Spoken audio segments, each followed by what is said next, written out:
আমি তোমাকে কি নামাজের একটা নমুনা বলবো? দেখো নামাজ কি জিনিস।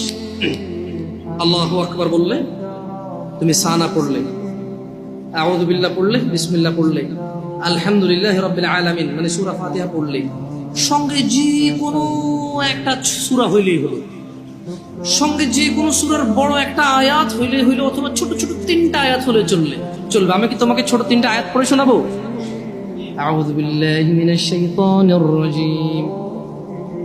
ওয়াল মুরসালাতি উরফা ফাল আসিফাতি আসফা।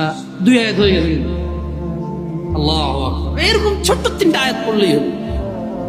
কুল হুয়াল্লাহু আহাদ আল্লাহুস সামাদ লাম ইয়ালিদ ওয়া লাম ইউলাদ ওয়া লাম ইয়াকুল লাহু কুফুয়ান আহাদ। তো জামশেদ ভাই, নামাজ সহজ কিভাবে? আমি তো শুধু আলহামদুলিল্লাহ সূরা পারি আর কুল হুল্লাহ পারি, আর কিছু এখন পারি না। তো ঠিক আছে, তুমি প্রথম রাকাতে আলহামদুলিল্লাহ সূরা পড়ো, রুকুতে যাও।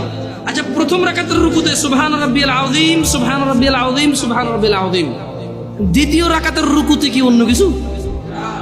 সেম।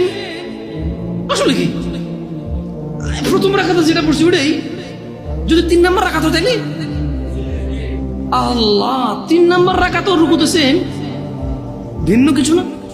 তো খুব কঠিন কিছু মনে হচ্ছে না, ঠিক না? একটা মুখস্থ করতে পারলেই হলো। আচ্ছা, চতুর্থ রাকাতের রুকুতে কি পড়বো? সেম। আরে না, এখানে অনেকে সালাত আদায় করে না, বলে যে কঠিন, আমি সালাত করতে জানি না। ইয়া বেতাকাবাসী, মাররা সাহেল, একদম সহজ, ওয়াল্লাহি একদম সহজ।